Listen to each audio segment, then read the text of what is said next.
Hello and welcome back to the Climate Blue podcast, Inside BODYMOOR show for Aston Villa versus Arsenal, our first home game of the season. I'm your host, Dan Rolinson, joined by a happy-looking John Townley. John, are you happy? Are you well? Happy? Yeah, I'm doing fine, thanks. Are you happy, Dan? I am. I've kind of made it my mission over the last week, probably, to start these podcasts in a bit of an unusual way. Just ask you something weird, drop the delicious discount code. By the way, this podcast is sponsored by NordVPN. There is a stupendous discount code in the comments down below, just to kind of get a bit of a rise out you early doors, just to kind of see if I can throw you off a little bit. So Get a rise out of me. Happy Yeah. John Townley. I'm doing fine, yeah. Good. We're here today to talk about Arsenal, of course, and we will start with not that one. That's the wrong button. There we go. We will start with the presser. Oh, I'm all over the place. I'm full of energy, John. I'm full of beans. You've been to BODYMOOR today, several hours ago. It's a little bit later than usual. What was the mood like in the camp there? Was Unai Emery a happy man? That was my first question to Unai. Unai, are you happy? No, it wasn't. Was really. it good? No, it certainly wasn't. Happy camp. You throw me at the start. There was lots of journalists today. Yeah, which is not that it's like unusual, but I'm bringing it up, so maybe it is. It's a big game, although it's at the start of the season. Arsenal, obviously the runners-up last season, and many people's favourites to win the league, including Unai Emery this season. So, yeah, there was like a packed house of journalists today at BODYMOOR. And yeah, quite a lot of different topics discussed, but mainly Emery and Arsenal. That it still kind of hasn't left those press conferences that he has before Arsenal games or even after Arsenal games. Like if Villa win against Arsenal, it's always, does it feel extra special because it's Arsenal? And he always says, does it mean more? Does it mean more? Not at all. And then before the match as well, he's always asked about, have you proven yourself now? And he appears to just roll his eyes these days at those questions because he's gotten, like, if he has to prove himself to anyone else, especially Arsenal fans, I think we'll get onto it later in the episode. They don't know ball, mate. So we'll talk about the Arteta Emery thing later. We've got an opposition view this week again, where I'll discuss that with an Arsenal reporter, an Arsenal fan, and we'll have our say on that later in the show as well. Loads of comments rolling in, lots saying good evening, because we are doing this at 8:30 on Friday evening. So thanks everyone for joining us live. If you're watching this on catch up tomorrow morning, obviously it's game day, so hopefully we're helping you build up to the big kickoff at Villa Park. Lewis has asked whether I am inebriated. I will not say the word that he said, as this is a family show, but no, I'm not. I'm just high on life, John. Excited about being back at Villa Park. What does that mean? I've never heard that word before. Inebriated? Yeah, I feel bad because I'm supposed to be a journalist. Call yourself a journalist, mate? No. Have I one-upped you on the language stakes? What does that mean? It's another word for being like drunk or like that kind of thing. Okay. I haven't used it in any of my stories yet. Hopefully, I will never need to as well. Maybe do it in your post-match written stuff tomorrow. Unai Emery seemed inebriated with the win. Unai Emery seemed drunk with the win. yeah, drunk on happiness. Anyway, let's move on. What's the kind of main takeaway then from the presser? We'll talk about certain injury bits as we go through, but what was the thing that kind of stood out for you away from this kind of Arsenal narrative? That was it. No. Great show tonight, guys. I'm really enjoying this. Inebriated. I mean, obviously, again, it's split into two sections. The second half was, you'll find out, and the first half, mainly about Arsenal, a little bit about team news. So I'll be totally honest, it wasn't the most exhilarating press conference, just because I think it's the start of the season. We're still trying to kind of work out what is in teams, players, what's going to be happening. Obviously, we're towards the end of the transfer window at the moment as well, which for press conference isn't ideal because Villa will be keeping their cards close to their chest, and in truth Villa's business is largely done anyway, as we already knew. So waiting for dominoes to fall, I suppose you could say, or waiting for opportunities. Obviously the Joao Felix, sorry. Now that it's not on our radar, I'm not. Obviously, that was an opportunity that Villa wanted to pursue, £100 million player a few years ago. Now, I don't actually know how much he went to Chelsea for. Was like 40-ish, something around that. That's a good point, actually. I don't even know. Yeah, if Villa were going to get him for that, I think it would have been a really good deal. Because under Emery, I'm sure he would have become the player that he was if he joined, but he didn't. And yeah, Villa are now waiting for the opportunities if they come up, and Emery says that they'll be ready to do business. But yeah, it's got to be the right player. It's got to be the right fit. If Villa all of a sudden sign someone who they think could make a difference rather than them knowing that they will make a difference, two very different things. And Villa are such a well-run club at the moment, it would be completely out of fashion, I suppose, or out of their remit. Character. Yeah, completely wrong word then for me. Completely out of character to sign someone that doesn't fit just because it's late in the window. Villa, their squad finished fourth last season. Yes, they don't have Diaby and Luiz, but I think they've replaced at least one of those players. Certainly, Emery's thinking about a replacement for Diaby still, but as I just said, it's got to be the right fit. I can already see, not literally because there hasn't been any yet, comments rolling in probably after the fact about Sterling and various different links. This podcast is not really the time for that. We'll be doing a Q&A on Monday. I would be amazed if Sterling does not come up in that in some fashion, to use one of your words. We can chat about it quickly, if you like. Do you really want to? I'm supposed to be talking about Arsenal. Yeah. Time's ticking. Okay. I'll be quick. So, yeah, the Sterling thing, obviously, lots of reports. Was it last night? I've completely lost where we are. Was it the day before? Last night. Last night, yeah, of course. Villa, again, they're looking for opportunities. If they're going to be offered Sterling, they're going to look into it, or they have looked into it. But again, he's on a huge wage, 325 grand a week. Villa are in no position to be offering, I mean, even half of that would be a massive sum. So, yeah, we'll see what happens with that. I know Palace are also interested, but it's not something that's looking likely at the moment. Obviously, that can change because it's the end of the transfer window now, which means things happen much quicker. They would have done back in June, for example. Players know where they stand, and certainly Sterling does. He wants to leave. Chelsea want a permanent exit. Loan to Villa, I think, would probably be more likely because, again, what sort of money are we talking about? So, yeah, we'll see what happens with that one. But at the moment, that's not something that I'd say would be happening at this stage because there's a lot to happen before that becomes a realistic move that Villa would do. But again, they're looking at opportunities. That's what is going to happen in the last week of the window. Yeah, okay. Well, we'll talk about that more on Monday. Let's go injury updates next. Not massive amounts to report, I don't think, from bits I've seen. A good thing. Which is, a good thing. No, nothing fresh. Bubka Kamara possibly back training within a few weeks, which is brilliant news. I mean, to recover not fully, but pretty much from an ACL in the timescale he has is pretty unheard of, I would say, to be honest. It's only been 6 months. Tara Mings very close to being back as well, which is, again, also very positive news. The one that I wanted to talk about, and we'll probably come round about in a circle here, back to this in the predicted 11 section at the very end. Matty Cash not being mentioned is a talking point for me because everyone has been speaking all this week about him having a hamstring niggle or a strain or whatever, maybe just out for 10 days or 2 weeks or enough to miss the 2 games before the international break. Nothing serious, but that amount of time. So for Cash not to be mentioned as a fresh injury, either Emery is holding his cards close to his chest and doesn't want to give anything away yet, or Cash is fine. Do you get an inkling of what you heard today, whether either of those might be true? Yeah, well, Emery usually tells the truth in the team news section of the press conference, so I don't doubt that he's. Again, we'll wait and see when the start 11 comes out. But yeah, I was told earlier in the week that it wasn't like an issue that Villa were worrying about as such. And although I haven't seen Cash trying in the videos and pictures, I've asked, I haven't really got a response from it. So we'll see, basically. Just trust what Emery said. Usually, if there is like a minor issue with a player or he isn't too sure about someone, or if they're actually out, he'll just mention them anyway and say, he may or may not play.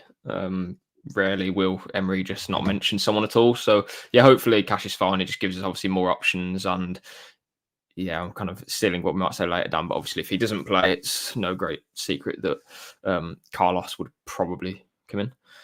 Do you think was he asked about Cash outright? Did anyone say like, what about Matty Cash specifically?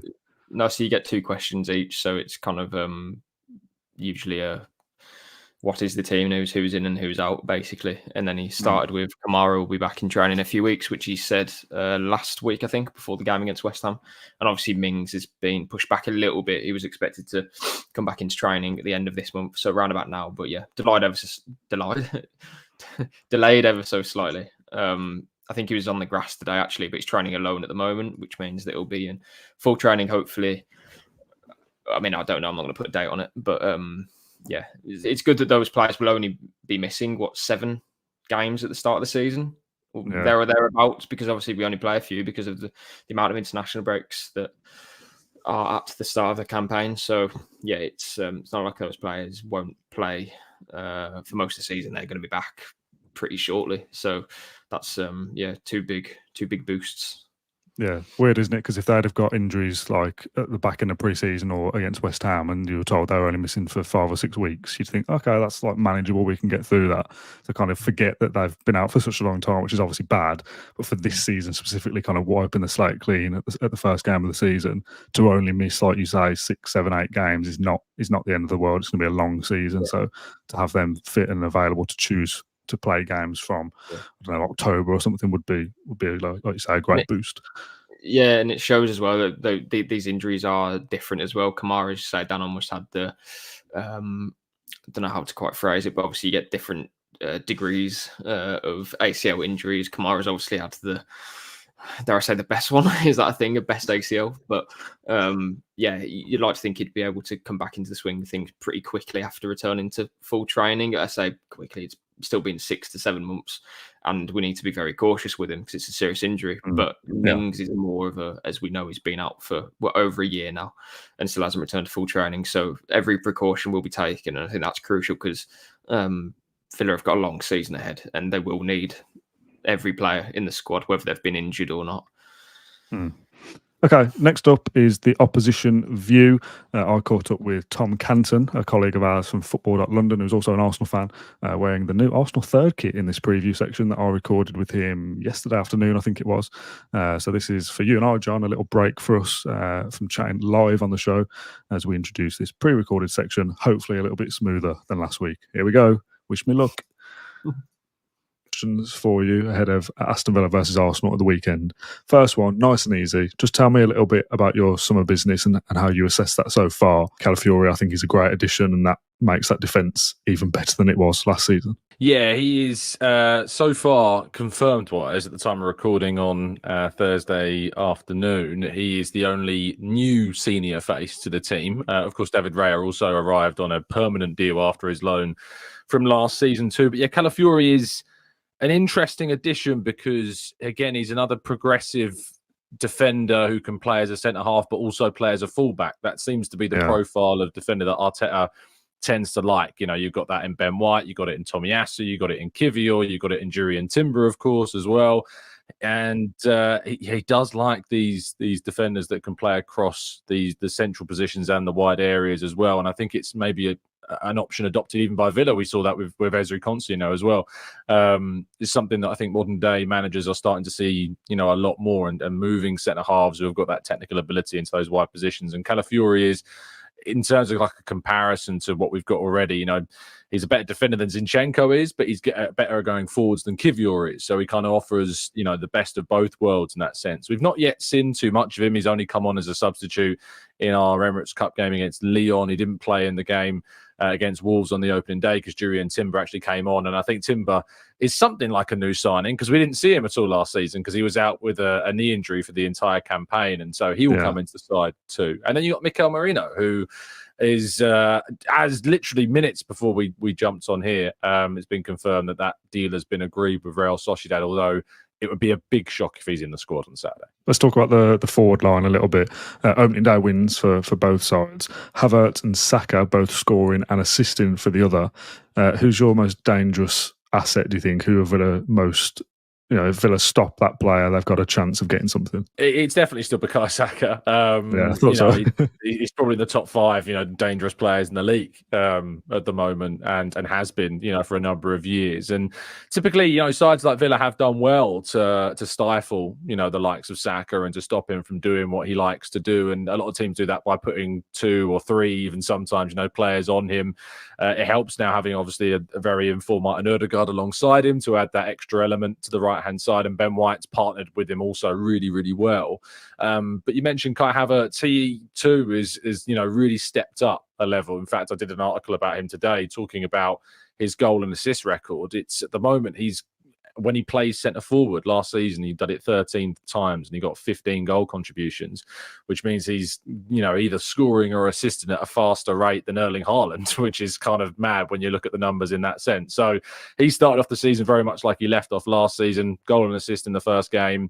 Really big threat from aerial positions, and Arsenal will definitely be using that aerial threat to try and hurt Villa on Saturday afternoon. So that's, I think, the key area in terms of threat from Saka, crosses and shots, but also with Havertz in there aerially and on the floor as well. Final thing I wanted to talk about is the Emery versus Arteta debate, which I think is pretty mindless, to be honest. The way I see it is that Arsenal and Arteta feels like a really good fit. The club and the manager suit each other well. I feel like exactly the same with Emery, and we've said this before on the podcast. Emery is a perfect fit for Villa. Kind of the wider narrative is that he can't do it at the big elite clubs, but the kind of rung below that is where he comes into his own. Emery suit Villa, Villa suit him, Arteta and Arsenal the same. This kind of like endless headbutting of which is better, who's a bit more successful, as I say, to me, is just totally mindless. Is that the same from Arsenal fans? It does seem to be, from our point of view, it does seem to be a little bit that Arsenal fans are fueling this a little bit more than the Villa fans are. Oh, 100%. I don't think Villa fans even need to entertain it. To be honest, it's just hyperbole at this stage in kind of the more fantasy side of the Arsenal kind of sphere, if you will. He's often used a lot by people that don't particularly like Arteta more than anything else. Okay. So for Arsenal fans that aren't really big appreciators of what Arteta's done, Unai Emery is often used, and the tagline that gets used a lot is that Emery wasn't backed, whereas Arteta was. Where in reality, Emery still got a lot of investment in the team that he had, and he still regressed the team ultimately in the end and fractured the dressing room by the time he was sacked.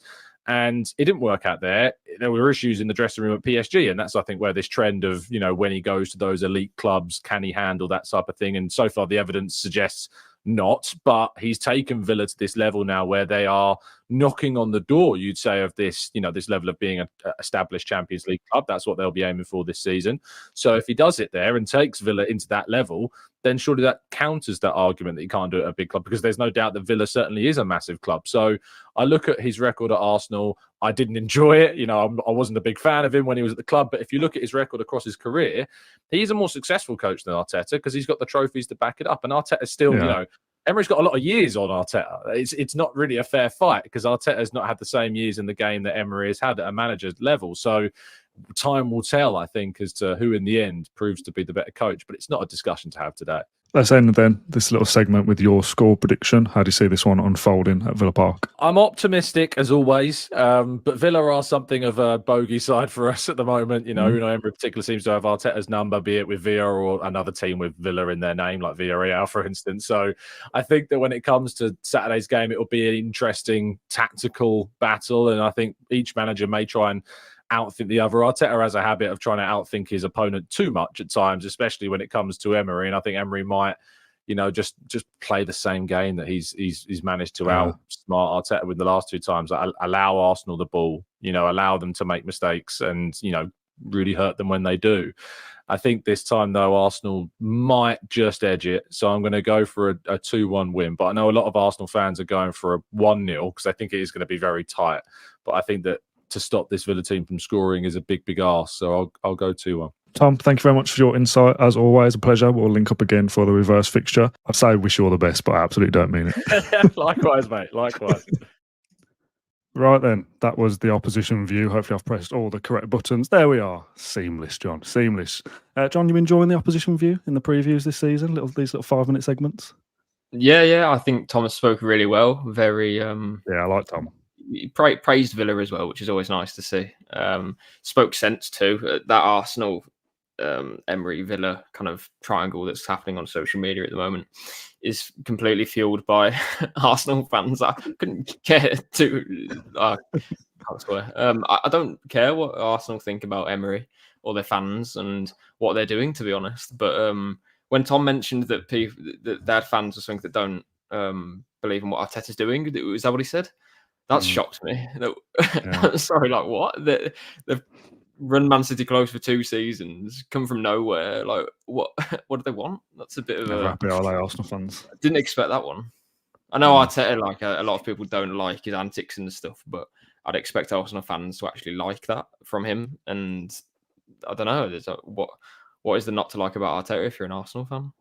Strange. Yeah, strange. Right, let's move on then to away from Matchday next, the section of the show where we can talk about something that is not related to the game upcoming. 2 little things to talk about here. 2 little things. 1 little thing and 1 pretty big thing. Emi Martinez has signed a new contract. That's the Which big one? Okay. Because I know the other one. Yeah. Well, the other one's pretty big to me, but nowhere near as big as Emi Martinez signing a new contract. That's massive, isn't it? Massive news.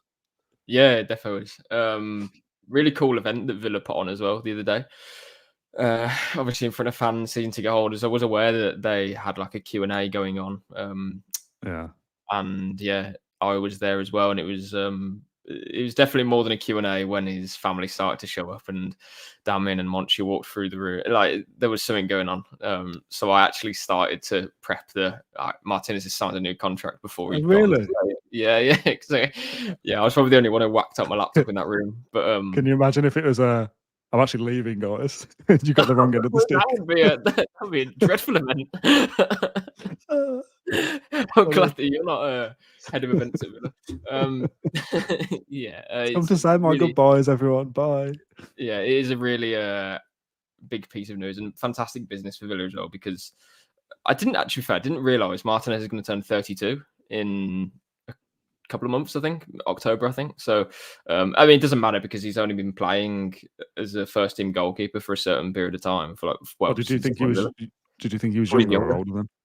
I thought he was younger, but that is because he hasn't played a whole lot. And when we signed him, I remember thinking, "Oh, he's still pretty young." But then, that was 4 years ago, was it now? Yeah, 4 years ago.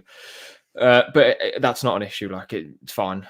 His leadership, his mentality, what he brings to the dressing room, all of that is just as important to him being the best goalkeeper in the world. Because he's won the Yashin Award, obviously, but we know how many times he's bailed us out, and I've said it previously. That's not to take away from our performances or what we've achieved, because he's our goalkeeper. So therefore, we deserve to capitalize on everything that he does well, if that makes sense. So that's fine. But he is the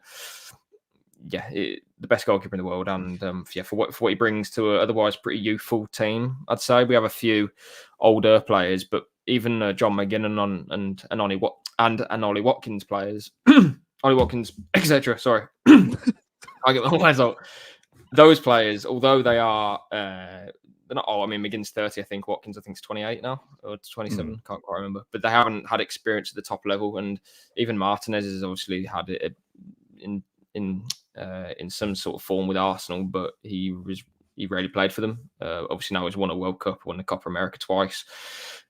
He's you kind of can't imagine a Villa without him, but at the same time, you kind of, I don't know how to say it. It's not like I'm pinching myself, but I do think that when he leaves, we'll be like, wow, we actually had the best keeper in the world, and we had the guy that won Messi the World Cup, and all of this. He's definitely a Villa legend, in my opinion. Although he's won nothing yet, like he is the best that we've had. So, fantastic that he's committed his future. I was thinking a few days ago, actually, when I was looking at the contracts, he was going to enter the final 2 years of his deal next year. So I was thinking, you know what, this could be his last season, because next year would be the kind of the prime time to cash in, if that's something that Villa wanted to do, and if if Martinez wanted a new chapter in his career. But yeah, it's all good. There's a piece on Birmingham Live that went out at 7:00 that is like 2,000 words long. It's all of his quotes that were embargoed, so nothing that anyone's seen previously. Nothing that he said in the Q&A. Us journalists got about 20 minutes with him afterwards, so he spoke really well about his ambitions, contract talks as well, because he said, although he loves the club and his family is settled here, he still needed to know that Villa are going in the right direction, because there's obviously PSR troubles. So he said that he spoke a lot with Monchim Vidigani when he was at the Copa America. Obviously, he wanted to go to the Olympics and stuff, but I think a lot of the conversations were actually, this is about your future. I remember, so I'm going on a little bit. I'm trying to say everything that's in my head. I remember as well in the summer when his agent came out with some quotes that were suggesting that, we're debating his, not necessarily debating his future, but we're kind of deciding what happens next. And I think they were lost in translation a little bit. That was basically him saying we're deciding his future and he's in talks over a new contract, pretty much, because that's what has turned out to be the case. So yeah, Martinez wanted to know that Villa are going in the right direction still. Yes, he loves it here, but he also wants to continue to play at the top level. And Villa, in his eyes anyway, are going to be staying there. And he mentioned they spoke about what players they want to sign and stuff. So he's obviously been told and given assurances that Villa have a plan to stay at the top, which is, really encouraging. Yeah, because the cynical side of me, they can say as much as they want about how much they love the place, and kids grew up here, the schools are great, we love it here, etc., etc.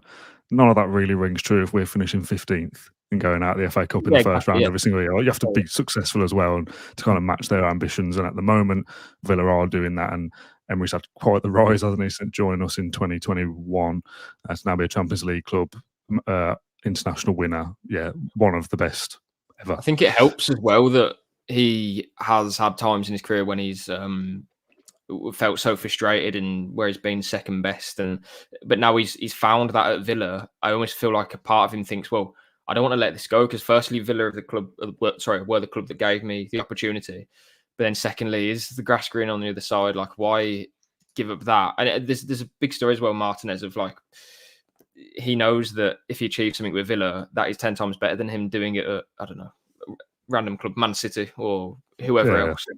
So yeah, that's his thing. He wants to be the underdog, because that's where he feels he can get into that kind of optimal zone of performance, basically, and he can thrive. And yeah, hopefully that continues to be the case. Yeah. Okay. Let's move on. The smaller news from the away from Matchday section is, some of you may have seen this on social media platforms X and Threads, that we are launching a new podcast show, still on Claret and Blue. I just want to do a bit of housekeeping around this and clear up a few different bits. It'll be called the Villa Social. There we go. There's the logo. You may notice that the S in social is a number 5, because I'll be joined by 4 others for a special monthly podcast. We have Dan Bardell, Max Stokes, Ty Bracey, and James Rushton. We're going to do 1 episode per month, recorded in the first week of each month, and it'll probably be like a monthly review, a preview, chatting about whatever is happening at the Villa at that moment. Now, this is starting in the first week of September. I think we're recording episode 1 on the 6th, off the top of my head. So it'll be out, a day or 2 after that, which is handily for us an international break. So it gives us time to take stock of the start that Villa have had. The transfer window will have just closed. There'll be a lot to talk about in that first week of September. So that's when we're launching it. We're going to do 1 a month up until June. So that's 10 episodes across the season, 1 a month within the first week of every month, as I said. The show will grow and evolve and be different things. Will be debates, opinions, various different topics and talking points. It won't always be like a preview show. We'll kind of take it as and where we want to throughout the season. But very excited to be doing it. The guys are all really looking forward to doing it as well. We've been talking about it a lot, trying to get different personalities to get together. Max has got the biggest YouTube channel. Dan Bardell's been around bloody ages. Ty and James, Ty and James are great friends of ours. We all get on as mates as well. So the thing that we wanted to clarify, I've seen a few people saying like once a month isn't enough. Like do it every week, do it more often. The thing that makes it more special for us, the reason we're only doing it once a month, is because it's filmed in person. So it would be easy to get everyone together on a call like this, but the quality won't be as good. That's something we were pretty clear about to begin with. Having 5 people on an online call is never great. People talk over each other. The vibe is not there. So it was important that we all get in the same room, and trying to organise 5 grown men's life schedules with kids and work and whatever else is very difficult to arrange once a month, let me tell you, never mind once a week. So it'll be a special kind of one-off thing, first week of the month, every month. So yeah, that's the Villa social starting September 6th, 7th, 8th, something like that. Okay. Was that the bigger news, John? Martinez or the Villa social? Which was the big story there? It's got to be the Villa social, mate. Exactly. Right answer. Right. Predicted 11 then. We'll start with the age-old cliche, John, that you don't change a winning team would be my first opening gambit. But the Matty Cash thing is there as not only a potential niggle in his hamstring, but a niggle in my mind as well, that if he's not quite fit, going to have to change a winning team. Yeah, that would be the only change that would be made. I'd have thought Ollie Watkins should be keeping his place. Duran's impact off the bench is going to be really useful again, I think. And Jacob Ramsey, would he come into the team? Probably not from the start because Morgan Rogers played so well against West Ham again. And John McGinn, I think this could be a game that he performs really well in too. So, yeah, I think it's probably unchanged apart from maybe Carlos coming in for Cash, but then Carlos is obviously a couple of doubts over his future, although we are late in the window now, that could still happen, still materialise that he leaves. So is he in the right space? He's been training, obviously, for the last week or so now. So he should be ready to go, but it's still a risk against, well, Arsenal, who are one of the title favourites this year and have some exceptional players. So, yeah, Luca Dean and Maatsen as well. You probably think Dean keeps his spot for now. So, yeah, I'd probably just go unchanged if it is a fully fit team. Again, Emery says that Cash is okay, so, or at least didn't mention him, so we can only go on his word. But to be honest, I think if this was any other game, I probably would start Carlos because, as we saw last season, he kept two. Well, yeah, he did keep 2 clean sheets, but also won both Man of the Match awards, didn't he? So clearly, Villa set up well against Arsenal in those 2 games. So that's how I'd play it. But then I'm not Unai Emery, and I don't train the players. I don't know where they're at mentally and physically. So I'm going to just trust that he makes the right calls. Yeah, there was a comment from Richard earlier on. He said Maatsen or Dean to start on Saturday. Who are you picking and why?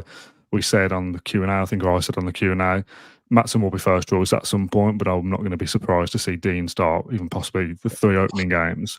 I think Dean definitely starts against Arsenal, and maybe Maatsen comes in for Leicester as a team that Villa are expected to be on the front foot for. So yeah, that could be the one. I'm pretty sure Dean started both games against Arsenal last season, I think, and obviously came up against Bukayo Saka, and Villa kept again 2 clean sheets. But I mean, to be fair, Arsenal did have lots of opportunities against us in both games. Villa deserved to win both, but I mean, to be fair, in the home game, you could argue we didn't deserve to win it. But again, 72 hours after we put Man City to the sword, like it's context and all of it. But Luca Dean, I think, will keep his place. I think it would be a difficult task for Maatsen to come in straight away and play against Saka. But he was excellent, Maatsen, off the bench against West Ham. I'll ask you a cynical question now about, because we're transfer window time. Because we are transfer window time. Subscribe. There's been tune into the social here, the great podcast every month. There is obviously talk about Diego Carlos potentially leaving. Doesn't look likely that that'll be Fulham now with them signing Anderson from Palace. That was confirmed today. He's in the squad. He's involved as far as we're told from Villa. Like he's an option to be up for selection. Yep. Cynical question: if you think there is some possible interest there, do you risk playing him against Arsenal and picking up an injury that would not be able to sell him? Is that like part of a decision? Possibly. I mean, I didn't think like that. To be fair, Dan, that is very cynical. I don't know. I think it depends on the level of interest and how advanced that would be. If there is a genuine discussion with a Saudi team, for example, and they're saying, we could make a move, that isn't how it goes, of course, but... Hello, we'd like to make a move, please. Deal or no deal. You know what I mean? If something was close... If there's a club saying, like, we could do a medical next week, like, we're ready to get rolling, you'd maybe think, okay, let's not risk it. Let's not risk it. If there's just like, if somebody comes in for him, we'll let him go. Like, well, if no one comes in for him, why are we not picking him for selection? If it's kind of dead in the water at the moment, Villa will select him, I'm sure. But yeah, if you're right, so if there are, or if there is an interested club there that are willing to make the move, as we said, then I don't know. Maybe that does come into the thinking. I'm not sure. it's a good point because this is obviously a big game. It's a very difficult opponent. You've kind of thrown a spanner in the works there, to be fair, Dan. I didn't expect that question. Get that written up for tomorrow, mate. Ask Emery the question. Emery has said he's fine with Carlos. He wants him, or he's happy for him to stay in the squad. So I think Villa did want to sell because Carlos himself was kind of waiting for an offer to arrive. Fulham happened, then it collapsed. And Villa have obviously been talking to Feyenoord about Geertruida. So whether that's something or not that happens in the final days, personally, I'd be delighted if it did, because I think Geertruida is a missing piece, if truth be told. But yeah, we'll see how that kind of plays out. And again, where there is concrete interest in Carlos, we know that there are teams that have been interested, but again, 6 days of the window left. I don't know what's going to happen. We'll see. Okay, let's move on then and end the show with our score predictions. Last week, we both went for a draw, so no points in the prediction league. But I'm delighted about that, John, because we won. And that's the most important thing. Villa getting points, not us getting points. I think I said with my heart 3-1 or 2-1. Can't remember. That was with my heart, and I didn't actually put it down. You don't get anything for that. What goes into the spreadsheet is what you went with. I said 1-1. You said 2-2. It was, of course, 1-2. So nil points for both of us on the very spreadsheet. Nearly a 2-2 at the end when Thomas Such. Oh my God! When the ball fell to Such, it reminded me of last season when the ball was scrambling on the line, and absolute heart attack territory, mate. It's horrible. As a reminder for you, as much as me, we're now writing predictions down, remember? So if you want to grab your phone or a piece of paper, I have got paper and a pen this week. Last week was a disaster for me. While we do this, I'll read some comments. We have James says 2-0 Villa. Captain K, 2-0 Villa. Watkins and Bailey, Bosch. That was Captain K, not my words. Brommy Gaz says 1-1. Rachel, 1-1. John Steele says a squeaky bum 1-0 Villa win. Rogers to score just before half-time. Second half will be watched from behind the sofa. Rich Edwards, 2-1 Villa, Watkins and Rogers, with Saka getting their goal. But I'm hoping for the first clean sheet for Debu, in capitals. Not a score prediction, but a question from Ad, who says, how long will the Villa Social podcast episodes be? I think we'll be recording for well over an hour, probably an hour and a half or so, and we'll cut down that to whatever we need. It could be just over an hour. We might go on a massive tangent and it'll be a 2-hour episode, who knows? But that is the benefits of a special one-off monthly episode. Villa Social coming soon. 3-0 Villa, says Peter. You ready, John? Have you got your... Thrown by Peter's prediction there. Wow. He actually says 3-0 Villa, have a feeling, clip it. So there we go. I'll clip that. That's a VAR. We'll come back to that tomorrow if we need to. I've got a big piece of paper and a big pen. Have you written yours down yet? Are you doing it on your phone again? I'm ready, mate. I'm ready. Okay. I'm going to do it massive this time because it just didn't. What I did last week was just pathetic. Okay. I'm going with my heart this week, not my head. Okay, ready? You want to reveal these on 3? And then we'll read them out? Yep. Okay, 3, 2, 1. Ooh, nice. I've gone 2-1 Villa. John's gone 2-2 Desmond. I just fancy us for some reason. Don't know why. I'm trying to be a little bit different for the predictions league. Obviously, I think probably the smart prediction, if I'm using my brain, I probably would go with a draw. There's just something about me feels like we can nick it. You know, we've started well. Villa Park at home, 5:30. Emery, obviously, we've got a great record against Arsenal last season. Can we just get over the line to beat them again? That'd be some statement and some start to the season. To get 6 out of 6 and beat West Ham away and Arsenal at home would be very impressive. So I've just got this niggling feeling, so I'm going to go with it. Yeah, I mean, we definitely can win. We beat him twice last season, and we've got goals in us, of course. But yeah, Arsenal are a very good team. It's mad that we are the only team that have beaten them this calendar year, and the year will be gone in a few months. Which is mental in itself. How are we already in September, man? Like, life's going too quickly. But almost still a week left yet. Oh, it's not long enough. Anyway, so a week of transfer time. Yeah, this week can hurry up. The transfer window. Ask any reporter or journalist. It's just yeah. Are you a journalist? Technically, yes, but not really. Yeah, but transfer window time, I say every year I hate it because you're on edge all the time, aren't you? You're constantly just waiting for something to happen or hearing some writing stuff, talking.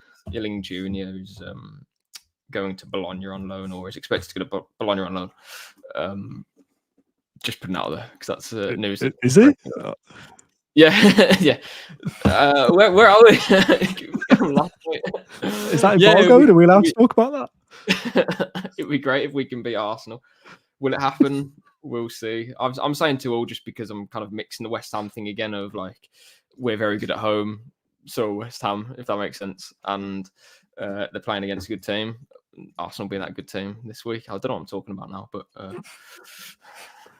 two alls in a row for predictions for you, West yeah. Ham and Arsenal. 1-1 for me last week, 2-1 Villa this week. Lots of Villa wins in the comments, which is nice to see. I think we should do these podcasts on an evening more, 6 points out of 6, that would be like, wow. Because then you got Leicester next weekend, Everton, Wolves, Ipswich, Bournemouth, Man United.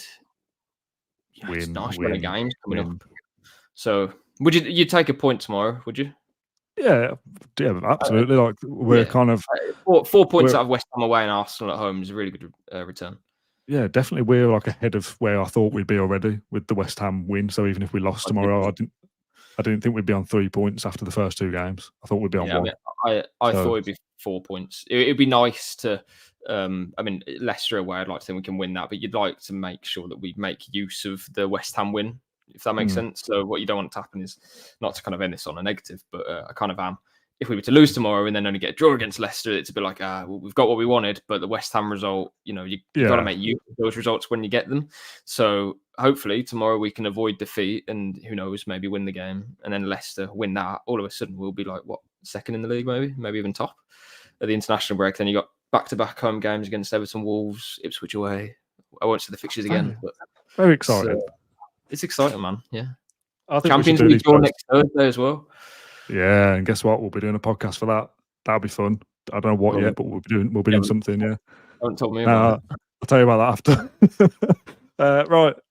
I enjoyed that. That was good. I wanted to keep these pre-match shows to about half an hour, but lots to talk about this evening. And once you do, later we record, the more bizarre the podcast gets. I feel. Yeah, which I think that's a good thing. Yeah. I don't know what to say. Again, I started by menacing grin. Yes, I started by winding you up, by throwing you a curveball, and I ended the same. I'll just giving you a bit of dead air to deal with to see what you'd say. Yeah, exactly. The post-match show is wild. We're just random, and they're always late, aren't they? So this is followed the same kind of structure. Anyway, I'm going to call it a night. Have you seen that post or those posts where like the guy is like running down the motorway and it's got like a cone and it's like, oh, look how crazy we are, and it's just like, I feel like that's what we're doing at the moment. It's like, oh, we're so wild, and then we ain't doing it. Yeah, we've just done a podcast, a bit silly. Ooh, look at us. Anyway, we'll end it there. John, thanks for joining me as always. Thanks for the 300 of you that watched along live on a Friday evening. Thank you for joining us. If you watch this on catch up on YouTube, scroll down and share your predictions in the comments. And if you listen to it, hopefully you enjoyed the show as well. Myself and Matt Kendrick will be back on Saturday evening for the post-match show. That'll be a late one as well, so expect the same wildness in that episode. It's a 5:30 kickoff, so we'll probably be home about 9:30, something like that. So post-match podcast tomorrow night, same time as this, pretty much. So thanks everyone for watching or listening. We'll see you tomorrow. Bye. Bye. Where's the music? Oh, forget it. Doesn't matter.